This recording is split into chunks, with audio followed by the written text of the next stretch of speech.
오늘은 시편의 노래 32번째 시간으로 죄 사함의 은혜라고 한 제목으로 말씀의 은혜를 나누고자 합니다.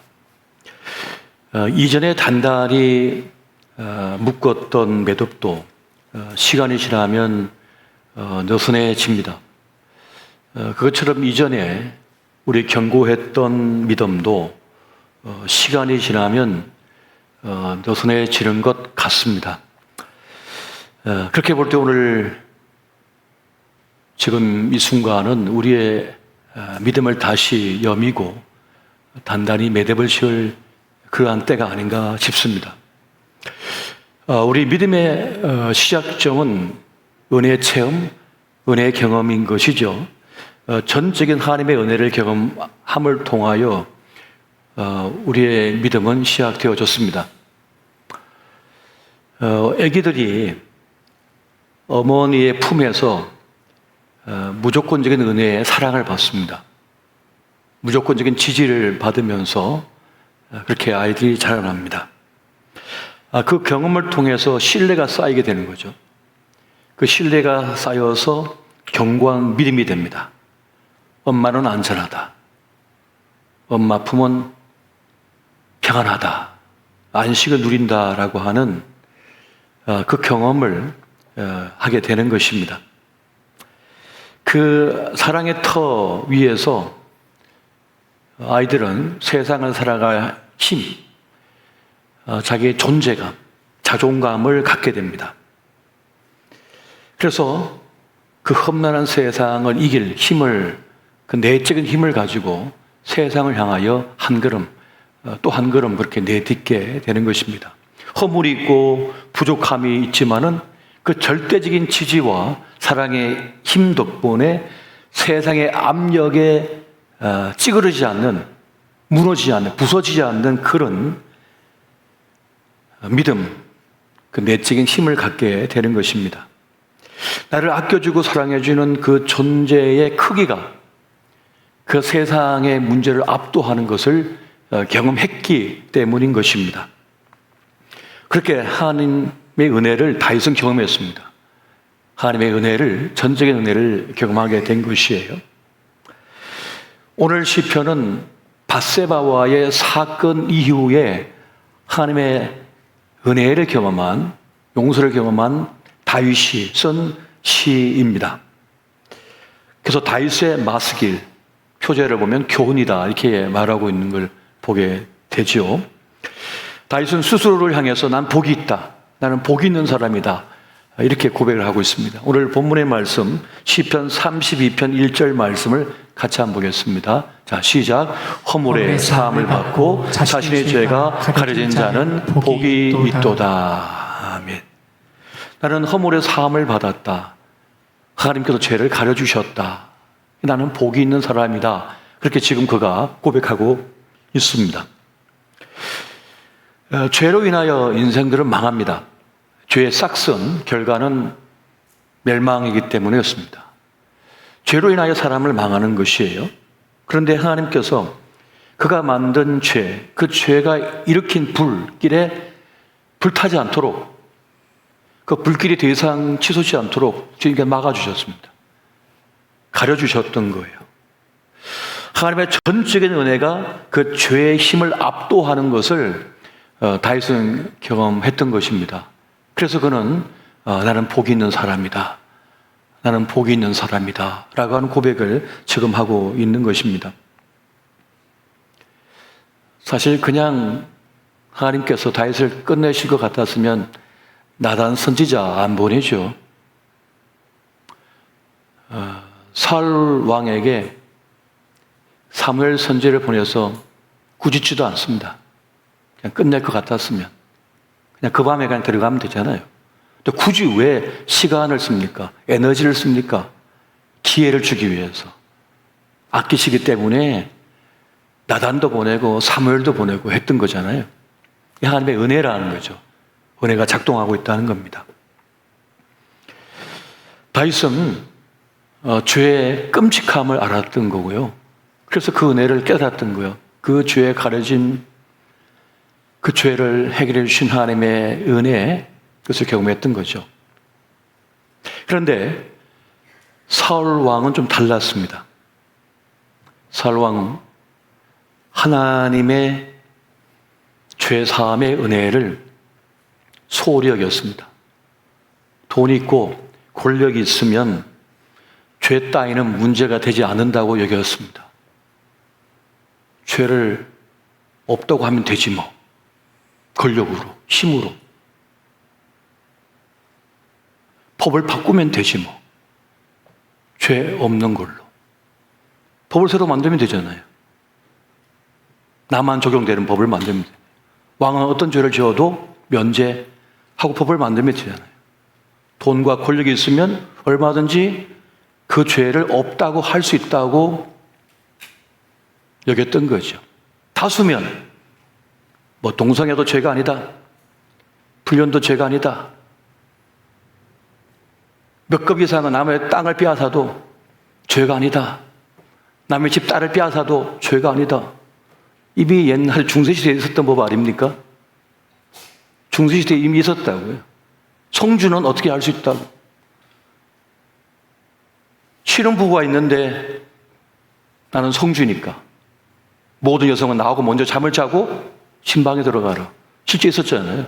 중세시대 유럽에 있었던 법입니다. 고들만의 세계에서. 내가 힘이 있으니까 권력이 있으니까 죄도 죄가 아니라고 말할 수 있다는 거예요. 이게 오만함인 것이죠. 여러분, 세상에서 사람이 만드는 수많은 법들이 있습니다. 이해관계에 따른 그 시대의 문명이 가지고 온 법 체계들이 있습니다. 그것을 가지고 우리가 얼마든지 법을 만들 수 있고 법을 없앨 수 있다고 생각을 해요. 지금도 그렇지 않습니까? 그런데 하나님께서는 진짜 법을 말씀하시는 겁니다. 그분은 진짜 법이시거든요. 그분 존재 자체가 진리시거든요. 그분이 하늘과 땅을 창조하셨고 미시파트와 째다카라고 하는 공의와 정의를 통하여 이 세상을 움직이시고 판단하시며 심판하신다고 말씀합니다. 결국 사울 왕은 자기가 만든 그 죄의 그림자가 운명이 되어서 사라지고 말았습니다. 하나님의 법은 분명한 것이고 그것을 우리가 어떻게 할 수가 없습니다. 우리끼리 아무리 이건 법이 아니야, 이건 법이 아니다 서로 악수하고 우리 공포하다 천만의 말씀입니다. 그 때문에 그와 그의 사람들이 다 사라집니다. 죄의 삭은 사망이기 때문에, 멸망이기 때문에 그렇습니다. 오늘 우리는 내가 만든 죄의 그림자가 운명이 되지 않게 해야 합니다. 그 죄의 그림자가 우리 가정에, 우리 자녀 위에 깃들지 않도록 막아야 됩니다. 그걸 걷어내야 되는 거예요. 돈만 있으면 돼, 권력만 있으면, 예쁘기만 하면 돼. 과연 그럴까요? 과연 됩니까? 그렇지 않습니다.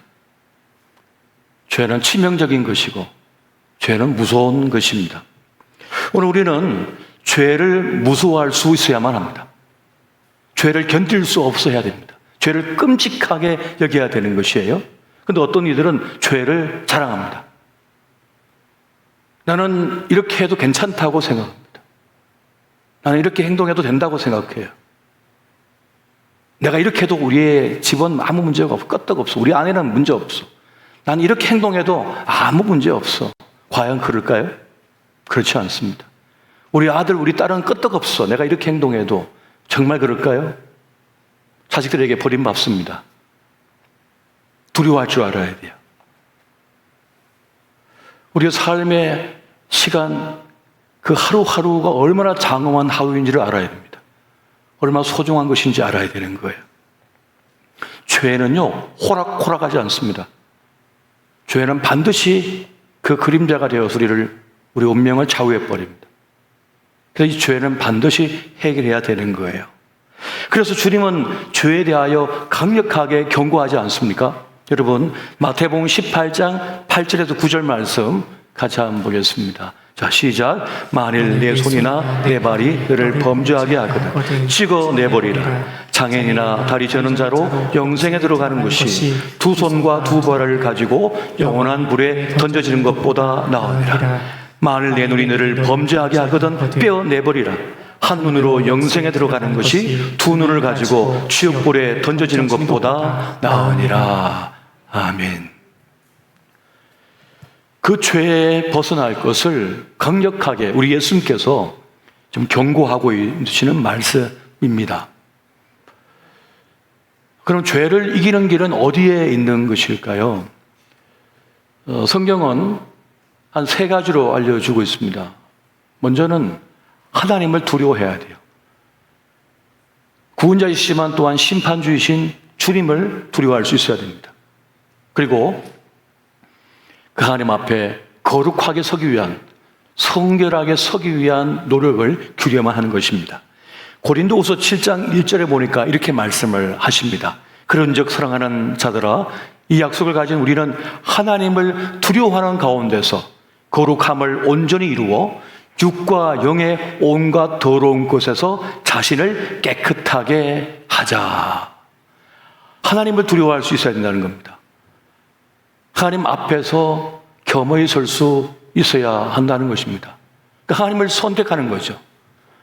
매 삶, 매 자리에서 어떤 결정과 선택의 자리에 있을 때마다 하나님을 두려워할 줄 알아야 되는 거예요. 내가 이 뱉은 말에 대해서도 하나님을 두려워할 수 있어야 됩니다.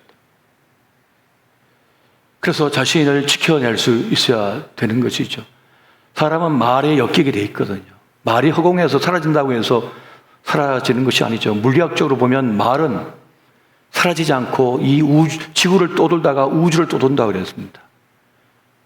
물리학적으로 보면 이 강하는 소리도 사라지지 않는다고 그랬어요. 우리 귀에서는 사라졌지만 이것이 지구를 계속 돌고 있어요. 그리고 나중에 우주 밖으로 나서 계속 돌고 있다고 그랬죠.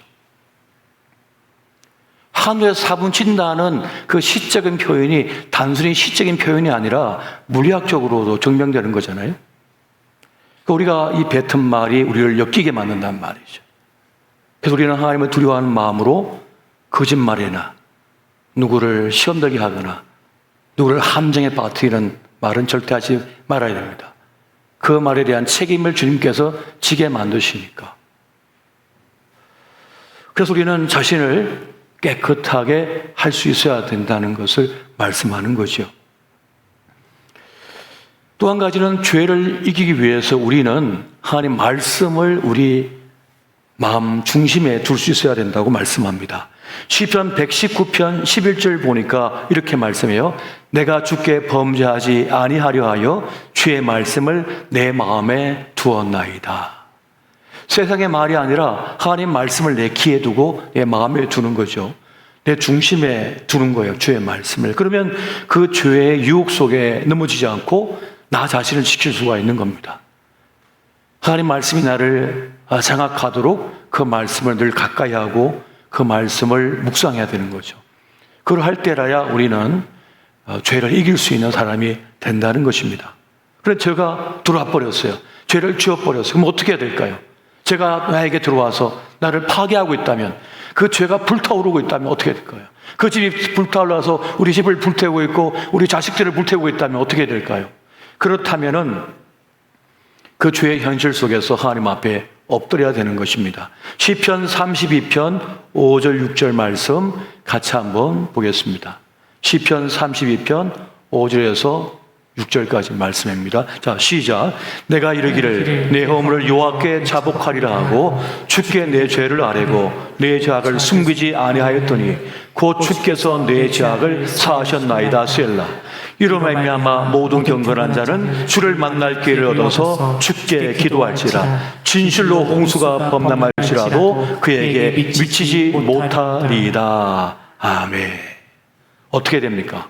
무조건 자복해야 된다는 거죠. 고백하고 회개하고 뉘우쳐야 된다는 거예요. 용서를 구해야 된다는 거예요. 모든 경건한 자는 주를 만날 기회를 얻어서 주님 앞에 나와서 아뢰라는 거죠. 실토하라는 겁니다. 용서를 구하라는 겁니다. 그러면 우리 인생의 홍수와 같은 것이 나에게 덤빈다 할지라도 그 위기에서 나를 건져줄 것이다 라고 하는 말씀을 주고 있다는 것입니다. 오직 예수의 피밖에 없다는 거죠. 오직 주님의 보혈의 피 외에는 이 죄를 씻을 길이 없고 해결할 길이 없다는 사실을 지금 말씀해 주고 있는 것입니다. 다른 이름으로서는 구원 얻을 만한 이름을 주신 적이 없다고 분명히 말씀하셨어요.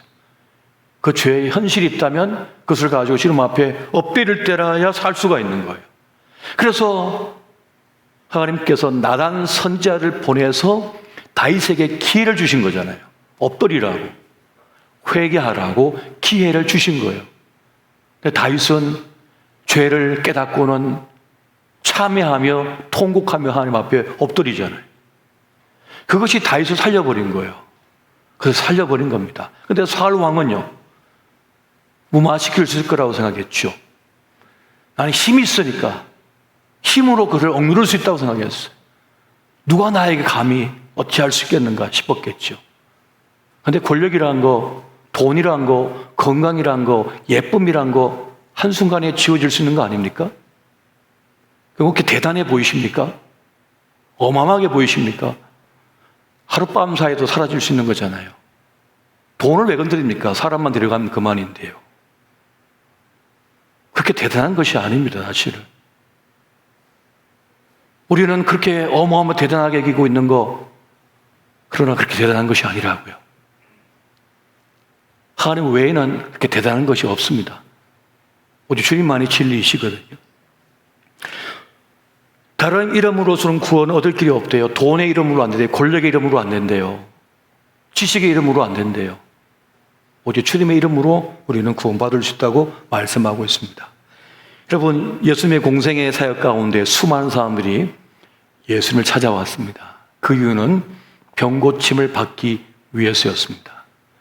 병고침을 받기 위해서 주님께 찾아왔다는 것이에요. 그런데 죄의 사함을 얻기 위해 찾아온 사람은 거의 없었습니다. 대부분이 병고침을 얻기 위해서 찾아왔다는 것이에요. 병고침의 소원을 가지고 나왔지 죄 사함의 소원을 가지고 나온 사람은 없었습니다. 이것을 보신 주님께서는 너무나 마음이 안타까우셨어요. 너무나 마음이 안타까우셨어요. 마태복음 9장 6절에 보면 이렇게 말씀합니다. 그러나 인자가 세상에서 죄를 사하는 권능이 있는 줄을 너희로 알게 하려 하노라 하시고 중풍병자에게 말씀하시되 일어나 내 침상을 가지고 집으로 가라 하시니, 주님께서, 우리 예수님께서 세상에서 죄를 사하시는 권능이 주님께 있음을 알려주고 싶으셨대요. 주님의 진짜 능력은 죄 사함의 능력이거든요. 병고침의 능력도 귀한 능력이지만은 죄 사함의 능력이 더 중요한 능력이라는 말씀을 주고 있습니다. 이 죄 사함의 은혜가 주님의 큰 은혜라는 것이죠. 물론 질병도 우리 마음을 힘들게 하고 우리 인생을 힘들게 하고 고통스럽게 만들 수 있습니다만은 한시적이잖아요. 이 땅의 생애 시간 동안만이잖아요. 그런데 죄는요, 영원한 것을 잃게 만들죠. 영원히 심판받게 만들죠. 이 죄의 문제의 해결이 더 큰 문제라는 것입니다. 오늘 이 자리에 함께 하신 우리 모든 교우들께서는 병고침뿐만 아니라 죄 사함의 은혜를 누리시기를 예수 이름으로 축원드립니다. 죄 사함의 은혜가 그렇게 중요한 것입니다. 사람들은 죄보다 병을 더 무서워합니다. 죄 사함보다 병고침이 더 중요한 것처럼 여겨지기 때문에 그렇습니다. 병을 방치했다가 생에 큰 위기를 맞기도 합니다. 하지만 죄를 방치하면 현생과 내세가 지옥이 됩니다. 죄 사함을, 죄를 방치하면요, 어떻게 됩니까? 현세, 지금의 삶도, 내세, 죽음 이후에도 우리 인생에 가장 큰 불행을 가져와요. 가장 큰 고통을 가져옵니다. 그래서 이 죄 사함의 문제가 제일 중요한 문제인 것입니다. 다윗은 죄 사함의 은혜를 경험한 사람입니다. 그 죄 사함의 은혜를 깊이 맛본 사람이었습니다. 주님의 은혜를 그는 경험해 버렸어요. 그래서 부와 귀가 죽게 말미암고라는 고백을 그가 하고 있는 것입니다. 그러니까 구원의 근거가 내가 아니라는 거예요. 주님이시라는 거예요. 이게 은혜를 아는 사람의 고백입니다. 내 성공의 근거가 내가 아니라는 거예요. 주님이시라는 거죠. 내 행복의 근거가 내가 아니라 주님이시라는 거예요. 은혜로 된 것이라는 거예요. 내 인생의 가치의 근거가 내가 아니라 주님이시라는 거죠. 이 은혜를 아는 사람은 어떤 실패, 어떤 문제, 어떤 상실을 경험해도 은혜를 아는 사람이기 때문에 무너지지 않습니다. 하지만 자기 스스로 자기 공로로 구원 얻는다, 성공했다라고 여기는 사람은 그 건물 사라질 때 그 인생도 사라집니다. 그 재물이 사라질 때 그 사람도 사라져 버립니다. 그 미모가 사라질 때 그 인생도 사라져 버립니다. 그 사람 사라질 때 그 사람 인생도 사라져 버립니다. 자기 인생이 사라져 버린 거예요. 왜? 구원이, 행복이 그 사람에게 있다고 믿었기 때문에. 하지만 전적인 하나님의 은혜로 내가 된 것이다, 내가 이루게 된 것이다, 주의 은혜로 이 사람을 만나게 되었고 주의 은혜로 내가 이렇게 행복하게 되었다는 것을 아는 사람은 아, 주님께서 주신 것을 가져가셨구나, 이 또한 은혜구나 하면서 그냥 주님 앞에 서 있습니다. 주님을 바라봅니다. 그래서 질병이 오거나 어떤 재물을 잃거나 어떤 상실감을 경험해도 괜찮아요. 그 인생의 진정한 보배가 그것이 아니라 주님이시니까, 주님이 나의 구원의 근거시니까, 내 행복의 근거시니까 주님만 계시면 돼라고 생각해 버려요. 그래서 버텨버립니다. 하지만 다른 것을 보배로 진리로 삼고 있는 사람은 그게 사라질 때 그 인생도 그냥 사라져 버립니다. 그냥 끝장나 버리는 거죠. 소위 성공한 사람들이 공통적으로 겪는 것이 있어요. 상담가들의 공통적인 견해인데요, 안 기쁘다는 겁니다. 처음에는 무척 기쁜데 정상에 오르고 나면 남들이 그렇게 꿈에도 가질까 싶은 것들을 가진 이들은 처음에 가질 때는 행복했는데 그 다음부터 행복하지 않답니다. 어떤 자극이 되지 않는데요, 뇌에서 도파민이 생성이 안 돼요. 나오질 않아요.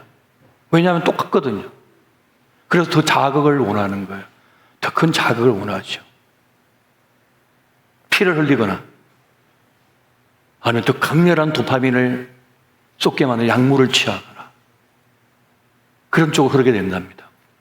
이 인간의 연약함이죠. 인간은 지그를 싫어하는 거예요. 가장 중요한 이유는 뭡니까? 참 진리를 만나지 못했기 때문에 그렇습니다. 참 진리, 내 인생의 진정한 진리이신 주님을 만나야 되거든요. 주님을 만나야 됩니다. 영국의 테니스 선수 보리스 베커가 있습니다. 그는 윈블던 테니스에도 2번이나 우승을 했고 또 최연소로 한 사람이었습니다. 그는 천문학적인 거부가 되었고 엄청난 명예를 누리고 명성을 누리고 있었고 수많은 스캔들의 주인공이었습니다. 근데 그가 어느 날 그런 말을 합니다. 나는 전혀 행복하지가 않습니다. 난 전혀 즐겁지가 않습니다. 내가 원하면 아름다운 여성이 얼마나 많이 나에게 쫓아온지 모르겠습니다. 내가 원하기만 하면 세계에 있는 모든 최고가의 스포츠카를 다 살 수도 있습니다. 난 전혀 행복하지가 않습니다. 절정에 있는 스타들이 왜 죽는지 자살하는지 나는 알겠습니다. 그랬어요. 자기는 의미가 없대요. 이게 성공의 저주일까요? 부의 저주일까요? 저는 그렇게 보지 않고 진리를 찾지 못한 자의 허망함이라고 말씀드리고 싶어요. 그게 진리인 줄 알아서 그게 진리라고 생각했어요. 그래서 그 어릴 때부터 그 라켓 들고 뛰어다녔던 거예요. 그렇게 뛰어다녔던 거예요. 그게 인생의 최고의 꿈이라고 생각했기 때문에, 그 최고라고 생각했기 때문에, 진리라고 생각했기 때문에. 그런데 2번 우승하고 최연소로 우승하고 딱 올라가 보니까 아무것도 아닌 거예요, 이게. 별거 아니라는 거예요. 별거 아니네라고. 허무함, 허망이 그를 사로잡아버리고 말았습니다. 여러분, 구원의 복음이라고 우리는 말을 합니다. 왜 복음이, 그 십자가의 도가, 왜 그 구원의 복음이 진짜입니까? 그것은 우리를 살게 하기 때문이었습니다. 살리는 능력이 되기 때문에 그런 거예요. 로마서 1장 16절, 17절 말씀 같이 한번 보겠습니다. 자, 시작. 내가 복음을 부끄러워하지 아니하노니 이 복음은 모든 믿는 자에게 구원을 주시는 하나님의 능력이 됩니다. 먼저는 유대인에게요, 그리고 헬라인에게로다. 복음에는 하나님의 의가 나타나서 믿음으로 믿음에 이르게 하나니 기록된 바 오직 의인은 믿음으로 말미암아 살리라 함과 같으니라. 아멘. 이 복음은 모든 믿는 자에게 구원을 주시는 하나님의 능력이 됩니다라고 말씀합니다. 우리를 살려낸다는 거예요. 우리를 구원해낸다는 거예요.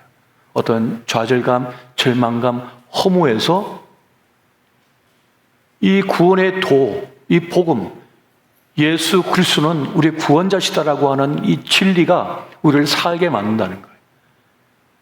우리를 살게 만든다, 살아있게 만든다는 것입니다. 살아가게 하는 힘을 갖게 하죠. 이게 뭡니까? 삶의 의미와 가치를 깨닫게 해버리기 때문에. 오직 예수 그리스도를 만난 사람만이 삶의 의미와 가치를 느끼거든요. 진짜를 경험할 수 있거든요. 이걸 붙든 사람만이, 주님만이 진정한 우리 인생의 키거든요. 어떤 모든 문제를 그냥 열어버리는 키거든요. 절망과 좌절과 실패와 아픔과 전쟁과 공포와 가뭄과 모든 죽음에 대한 모든 키예요. 예수 그리스도가. 모든 문제를 열어버려요. 모든 문제를 해결해요. 모든 문제에 답이 되고 있어요. 전쟁에도 답이 되고 있어요. 오직 예수 그리스도가. 이것을 만난 사람, 경험한 사람은 살아갈 내적 힘을 가지게 됩니다. 무너지지 않는 것입니다. 여러분, 데살로니가전서 5장 16절 말씀 잘 아시죠? 같이 한번 볼까요? 자, 시작. 항상 기뻐하라. 쉬지 말고 기도하라. 범사에 감사하라. 성경 구절 가운데 제일 어려운 말씀이래요. 누가? 불신자들이. 어떻게 항상 기뻐할 수 있나요? 어떻게 쉬지 말고 기도할 수 있나요? 어떻게 범사에 감사할 수 있나요? 범사는 모든 일이잖아요. 그럼 그 모든 일 속에 나쁜 일도 있잖아요. 좋지 않은 일도 있잖아요. 근데 어떻게 감사하냐고요. 그래서 불가능한 말씀같이 느껴진다는 것입니다. 하나님의 은혜를 아는 사람은, 하나님의 은혜를 경험한 사람은 항상 기뻐할 수 있는 거죠. 쉬지 말고 기도할 수 있는 것이고 모든 일에 감사할 수 있는 겁니다. 은혜를 알기 때문에 그렇습니다. 여러분, 하나님께서는 언제나 옳으심을 믿으시기 바랍니다. 하나님은 언제나 옳다. 그분은 언제나 정답이시다.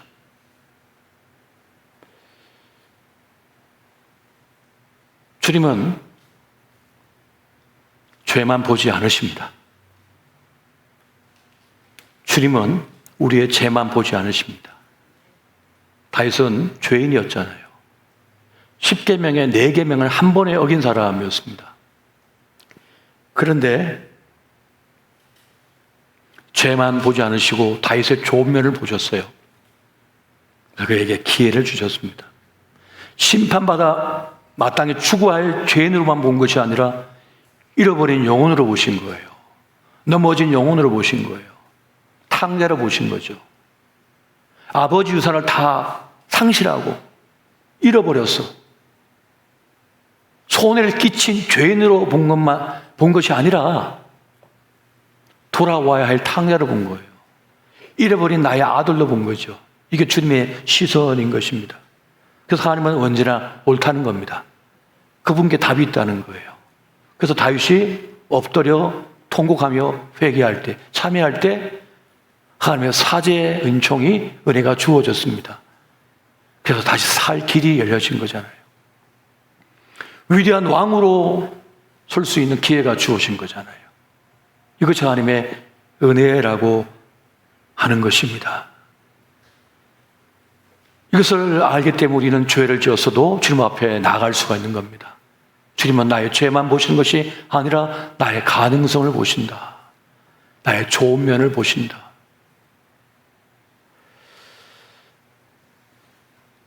그래서 하나님 눈으로 보면 모든 것이 쉬워집니다. 하나님의 시선으로 보면 모든 것이 쉬워지는 거죠. 그분께 답이 있으니까 말이죠. 그래서 우리는 어떤 문제든지 어떤 아픔이든지 슬픔이든지 그것을 가지고 주님 앞에 나아가야 하는 거예요. 주님 앞에 나아가서 엎드려 구할 때 주님께서는 보시는 거죠. 가여 여기시는 거죠. 하갈과 이스마엘 그 스토리는 참 감격스럽습니다. 감동스럽습니다. 이삭이 탄생함을 통하여 이스마엘의 존재는 무의미해졌거든요. 그 갈등 속에서 답이 없어요. 아브라함이 얼마나 고통스러웠을까요? 근데 하나님께서는 내보내라 하시잖아요. 내보내라. 내 보내면 광야 사막인데요. 먹을 것 하나 없는 곳인데 어떻게 내보냅니까? 그러나 내보내라 하시죠. 그 말씀에 순종해서 그 말씀 따라서 그냥 내보냅니다. 가지고 나간 양식과 이 가죽부리의 물이 다 떨어졌어요.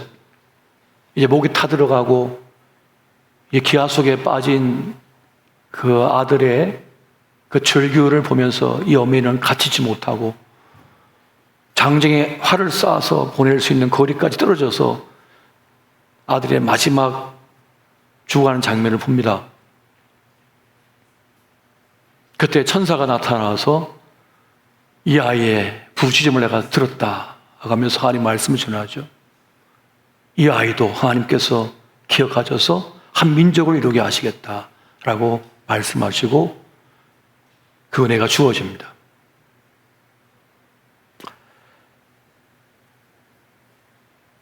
오직 주님만이 우리 인생의 답이심을 믿으시기 바랍니다. 하나님 믿는 사람은 하나님 은혜를 믿는 사람이에요. 요한복음 5장 24절 같이 한번 보겠습니다. 자, 시작. 내가 진실로 진실로 너희에게 이르노니 내 말을 듣고 또 나 보내신 이를 믿는 자는 영생을 얻었고 심판에 이르지 않으니 사망에서 생명으로 옮겼느니라. 아멘. 저는 이 말씀을 읽으면서 이 말씀을 묵상하면서 그렇구나. 주님은 죽을 자리에서도 살 길을 열어내시는 분이시구나. 악을 골짜기에서도 희망의 문을 여시는 분이 하나님이시구나 하는 말씀이 바로 이거구나 하는 생각을 했습니다. 진실로 진실로 내 말을 듣고 또 나를 보내신 이를 믿는 자는 이미 영생을 얻었다. 이미 구원을 얻어버렸다. 그에게 살 길이 열려져 버렸다는 거죠. 이것이 하나님의 은혜라고 하는 것입니다. 주의 사함의 은혜가 우리에게 있음을 믿으시기 바랍니다. 구원의 큰 역사, 심히 큰 역사가 우리에게 역사하고 있음을 믿으시기 바랍니다. 돈의 힘도 믿으시면서 왜 주님의 능력을 믿지 못하십니까? 운동의 힘을 믿으시면서 왜 약의 힘을 믿으시면서 고혈압 약의 힘을 믿으시잖아요. 그렇다면 주님의 힘을 믿으시라. 주님의 힘을. 주를 믿는 자는 그 부배를 가진 자는 그 질그릇은 우겨쌈을 당하고 누그러짐을 당하고 발로 차여도 버림당해도 죽지 않습니다. 살아내버립니다.